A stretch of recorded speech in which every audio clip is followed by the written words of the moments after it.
আজকে আমরা আরসিসিবি দিয়ে একটি ডিবি বোর্ড সেট করেছি।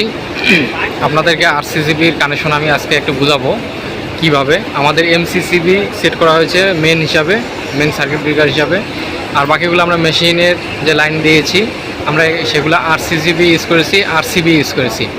আরসিসিবির লাইনটা আপনাদেরকে দেখাই। আপনাদের এই সাইডটা হচ্ছে ইনপুট সাইড। ইনপুট এদিক দিয়ে ঢুকে আপনারা দেখানোর চেষ্টা করতেছি। এই সাইড দিয়ে ঢুকে এদিক দিয়ে আউটপুট হয়ে আমাদের আরসিসিবিতে আমরা ইনপুট করেছি। আরসিসিবিতে কিন্তু নিউট্রাল কানেকশন দিতে হয়। আপনারা এটা খেয়াল করে শুনবেন যে আপনারা দেখেন যে আমরা নিউট্রাল কানেকশন দিয়েছি। আরসিসিবিতে যদি নিউট্রাল কানেকশন না দেয় এটা কিন্তু ট্রিপ করবে না। এটা 3 পেস, এটা কিন্তু 3 পেস। দেখেন আপনার আরওআইবি লাইন দিয়েছি, নিচে কানেকশন আরওআইবি দেখলে আপনার এটা হচ্ছে মোটরের লাইন। এটা আমরা ফেস ঘুরে দিচ্ছি মোটর উল্টা ঘোরার কারণে।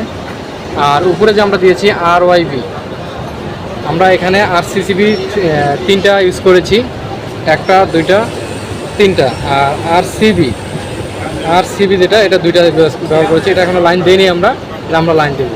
এটা দেখেন ইনপুট হিসাবে উপর থেকে ঢুকেছে, ইনপুট হিসাবে উপরে দিয়েছি। নিচে দেখেন আমরা 3টা আউটপুট হিসাবে বের করেছি। বের করার পর নিউট্রাল কানেকশন আছে। এই নিউট্রাল কানেকশন সেম প্রত্যেকটা জিনিস আরসিসিবি যেভাবে আপনারা দিবেন, আপনারা ঢোকার পর উপর দিয়ে লাইন আসবে। আর অবশ্যই আরসিসিবিতে আপনারা নিউট্রাল ব্যবহার করবেন, নিউট্রাল ব্যবহার না করলে এটা ট্রিপ করবে না। আর আরসিসিবি সার্কিট ব্রেকারের থেকে সার্কিট ব্রেকারের থেকে আরসিসিবি বা আরসিবি প্রোটেকশন ডিভাইস হিসাবে অনেক কার্যকরী। সেটা হচ্ছে আপনার এখানে আমি দেখাই,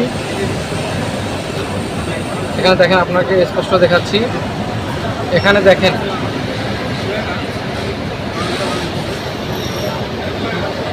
এখানে 0.03 এম্পিয়ার যদি এদিক দিয়ে আপনার কোনো শর্ট সার্কিট হয়, পাস করে, এটা অটোমেটিক ট্রিপ করবে।